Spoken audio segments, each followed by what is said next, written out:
Let's do that.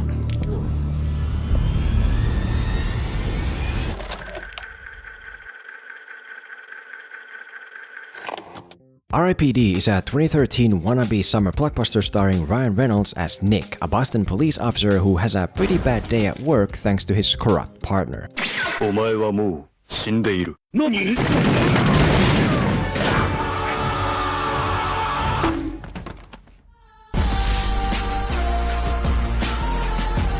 After which he then prepares to ascend into the eternal bliss of heaven, only to be yanked away and recruited by the afterlife police R.I.P.D, where he partners up with a 2 centuries-old US Marshal Roy to hunt down dead people hiding on Earth. Dead people who can also turn into monsters. And the reason I'm telling you all this is because you most likely haven't heard of it before, or even if you have heard of it before, you have no memory of it today. Like I, for example, knew for certain that I had already seen this film, but genuinely just couldn't remember any of it. It was like this black hole in my mind that I knew was there but couldn't see inside. Which is very weird because at its core, R.I.P.D. is a very high-concept movie with very distinct high-conceptual elements that should be easy for the brain to store up. We have 2 indestructible hero detectives who can take more pain and punishment than most superheroes. We have multiple different criminal monsters with supernatural abilities ranging from stopping time to defying gravity. We have a massive world-ending finale about all the dead being brought back to life. Death rain down on the earth, that's it for the living world. I mean, we have all this crazy shit that I swear you can find in no other movie in existence. And so, with all those incredibly distinct high-concept elements present in this film, how can we possibly not remember it? It's not like we can just forget movies like Men in Black and Inception, for example, so why is that the case with R.I.P.D? Well, that's what we're gonna try and figure out here today. Because what R.I.P.D. made me realize is that no matter the crazy, unique conceptual elements your film offers, if those elements aren't handled in a very specific way, the film is gonna end up being as memorable as a low-budget indie drama where the most unique thing is the hero struggling to pay rent. It's a free country, it's not rent-free country. Leave me alone. It's not just what you come up with, it's how you present it to the audience. So let's take a look at R.I.P.D. and the way it handles its unique elements to see why all of it is reduced to being an empty spot in your head. Here's a few things to watch out for when making a high-concept wannabe summer blockbuster.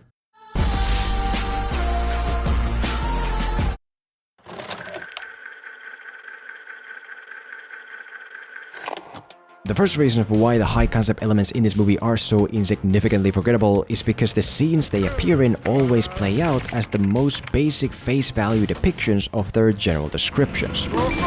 For example, take the first time our hero Nick meets a dead criminal. Not long after he died, he's now riding with his new veteran partner Roy to this apartment building to expose a dead guy who's hiding there. And the problem is that this basic general description is exactly how the scene plays out. We know going in there that there's a dead guy there. There you go. Broken shit's a dead giveaway. We're doing all this in the comfort of experienced company. I knock, you do the cards. Overall, the scene plays out in such a meaninglessly trivial way that that's exactly how the high-concept elements within it come off. You can back this one, my treat. No. Go on. Brad, come on, let's go. Compare this to the same sequence in Men in Black, where our hero Jay is chasing this street criminal. Just like Jay, we don't know going into it that we're actually chasing an alien, but instead begin to learn that through these crazy turns. We don't have the comfort of anybody else, but instead can rely just on ourselves. All in all, because the sequence doesn't play out only as stated by its general description, but instead as something more that allows the high conceptual elements in it to shine, those elements actually shine. He's coming. He's coming because I failed, and now he'll kill me too. Wait a minute, let me talk to you. And imagine R.I.P.D. did the same thing. How about we don't already know that we're going to meet a dead guy, but instead go in on some other pretense and then realize it through a shocking twist? How about we don't have Roy there as a comfortable safety net, but instead have to survive the situation on our own? How about this scene isn't just a word-for-word recreation of its general intention, but instead something more that allows the big deal stuff in it to actually come off as a big deal? Yes, that's emotionally understandable. To better highlight what I'm getting at, take the earlier scene where Nick goes to his own funeral to see his wife. Essentially, he's casually watching the ceremony from the sidelines with Roy and then heads in as it ends, which isn't exactly a success. I'm here. I don't know how, but I'm here. I'm sorry, I don't know you. Because as Roy then afterwards explains, Nick isn't himself anymore. So what do I look like? Here. These are your IDs. Really? An old Chinese guy?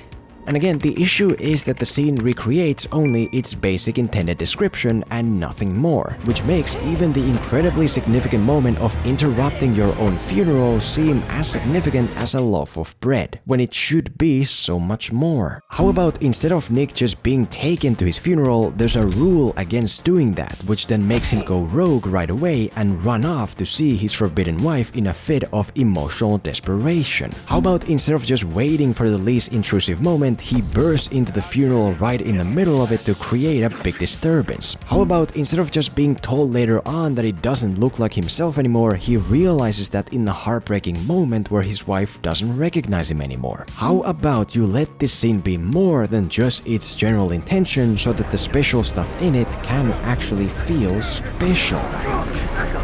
And I really encourage you to watch this movie with this in mind to see how all the inherent specialty is just wiped away because of face value filmmaking. When we go to interrogate a dead guy informant, that's how the scene plays out and nothing more. I apologize for my poor attitude. When we go to arrest the main villain who's also a dead guy, that's how the scene plays out and nothing more. Tough look to pull off. I'm getting used to it. When we go on our last Hail Mary mission to penetrate the criminal's impenetrable blockade, you know.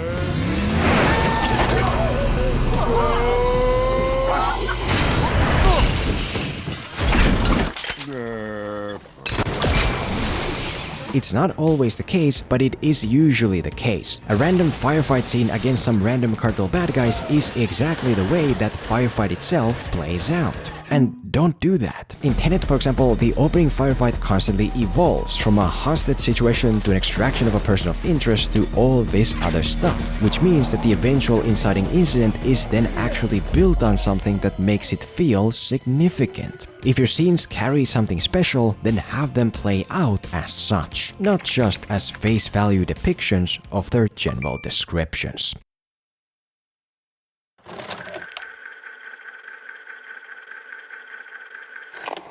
Secondly, this movie is so desperate to introduce as many of its high-conceptual elements as possible and as quickly as possible that it only ends up ridding those elements of their inherent value. Let's for example go back to the first Dead Guy apartment meeting, where you'll find this moment meant to showcase a special element that's very central to the movie's concept. The fact that our heroes are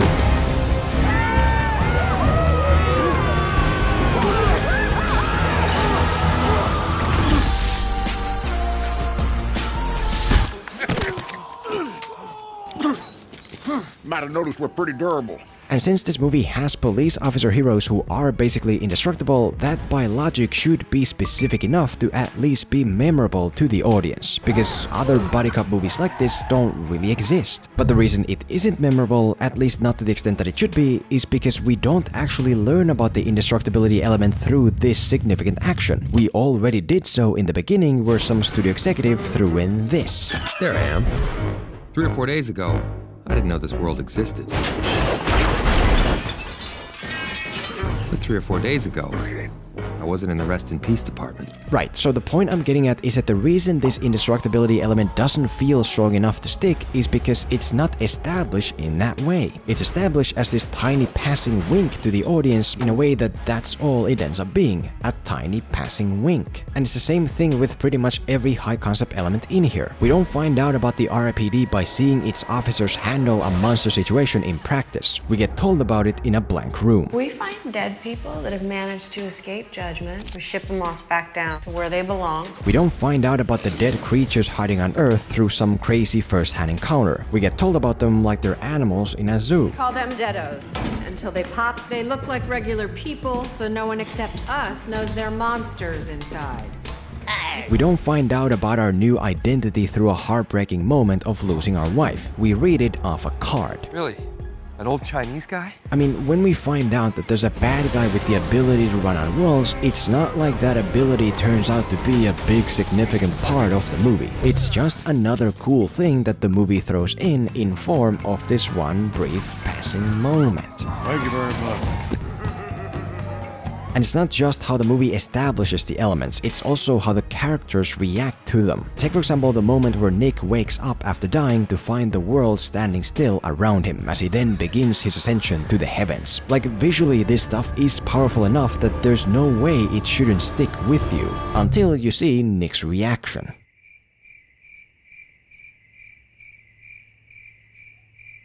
Yeah, so based on Ryan Reynolds' quote-unquote expression, you'd think that he's not acting in this moment as much as he's still listening to the director's feedback on how he should act. Like, how do you expect your audience to take this ascension moment as meaningful when the character actually experiencing it seems to take as much meaning from it as he did from whatever he ate for breakfast this morning? I've touched on this before in my Tenet video, but again, it's really crucial to understand that the significance of your high conceptual element is only as strong as your character's reactions to it. This is a joke. Hilarious.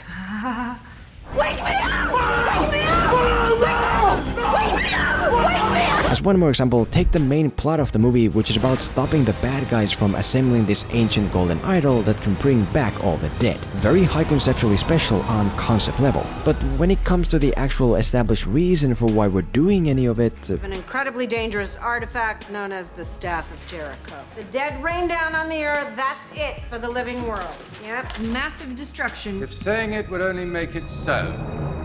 Yeah, so again, you have to find ways to make this ancient idol plot meaningful beyond just saying it so. How about, for example, instead of just saying that we need to stop the idol because all this bad stuff will happen to the world, you anchor its importance in Nick's desperation to get back to his wife. Maybe Nick finds out in practice that the idol can control life and death, and then based on that goes on this secret self-destructive mission to assemble the idol for himself to bring himself back to life so that he can be with his wife once again. I'm not saying that's the only answer here, but I am saying that this way the plot is built on something we've actually experienced firsthand and can see to be highly important to our hero. See, a verbal plot about the whole world ending, we can get that in other Ryan Reynolds movies in a 2-year radius, but an actually strongly established plot about the hero seeking control of life and death to be with his lost love, that's something specific that resonates, that's something that sticks. Because regardless of how big a deal your conceptual element may be, if you just tell about it in a room or have us read about it off a f***ing card, it doesn't matter.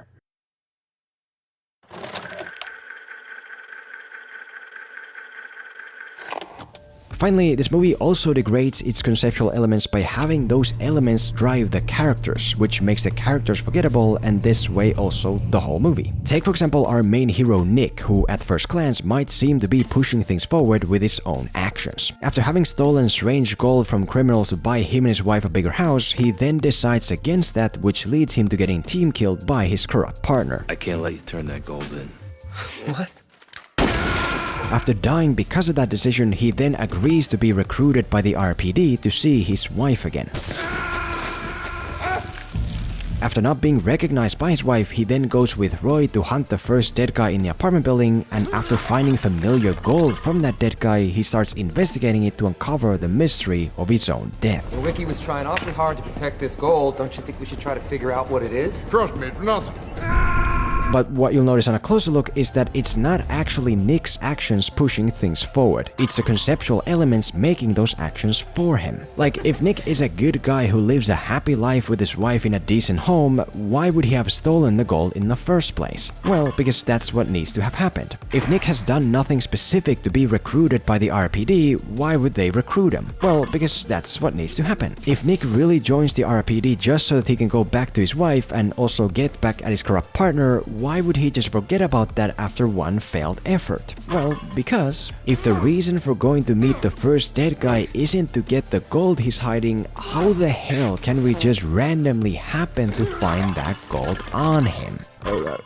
Well... He cared an awful lot about that gold. Yeah. I'm thinking we should follow up. Yeah. And the result that follows is that Nick becomes such a blank shell and the concept-oriented plot so random that it's all just forgettable noise. Because like I mentioned earlier, if it's not anchored in character, it's not anchored at all. How about instead of Nick having stolen the gold just because, he actually stole it for some specific problem they need money for? How about instead of the R.I.P.D recruiting Nick just because, they actually already know he specifically is involved with the gold that the ancient idol is made of and recruit him because of that? How about instead of stumbling on more of the gold just randomly, it actually happens because that's a case that Roy and the R.I.P.D are already investigating. You get all the exact same high concept stuff, but you get it in a way that happens through the characters. Because it's the same problem that manifests in every prominent character here. The main villain's motivation of resurrecting the dead is left so unexplained that both him and the whole resurrecting the dead finale become pure loud nonsense that the audience will forget the moment they step out of the theater. Nick's wife is less a real person and more a heavenly omniscient angel who always happens to say exactly what the movie needs her to say to push others to the next step in the plot. I have everything I need right here. My husband with me. I'm out. Like take for example this scene where the wife is stalked alone at night by Nick, who she sees as a creepy old Asian guy. Does she behave like a real life person here? Does she tell him to stay away from her? Does she threaten to call the cops? Does she post a video of him on Twitter to publicly shame him? No, she lets him get intimate with her so that in the scene that follows, she can then do this. The little Chinese guy. The one who is yelling. I don't know, somehow I feel like it's Nick who's trying to talk to me. Right, so in other words, we have a lone woman let a random creepy guy fondle her at night just so that she can then make the villain realize that it's Nick and move on to the next step in the plot. And not to be harsh, but that's some of the dumbest writing I've seen. Like, if this is how real human women behave, then how come they always just run away as I approach them in the night? Like, it doesn't make sense even in the context of this movie. You don't look like you don't sound like you. You try to tell them who you are, it comes out all garbled up. The universe, in its ultimate wisdom, will not let you reveal yourself. It's Nick. And the issue isn't limited to just conceptual stuff, it also affects things like action and comedy. Roy, for example, is hands down the best character in the movie, but even he still gets caught in the same problem as, for example, happens with this joke. It's kind of funny he's here, isn't it? Unless you guys have a pack where he scrubs the porn off your laptop for you. I get that. The joke itself is okay, but the issue is that it doesn't come from character. Like, why would a US Marshal from the 1800s make a joke about clearing your internet history? That's not the character making the joke. That's you treating the character as an empty vessel to make the joke through, which is why the joke falls flat. You're stepping over a line now. You're stepping over a line, you know you are. And it's this same mentality that affects the conceptual stuff. If it doesn't come from character, it just falls flat. Which really serves as the perfect missing last piece for here today. Doesn't matter how memorable or big a deal your high conceptual elements are on their own. The real key to making those elements actually stick with the audience is to treat them as such. Make the scenes those elements appear in a big deal. Establish and handle those elements as a big deal. And also anchor those elements in character to actually feel like a big deal.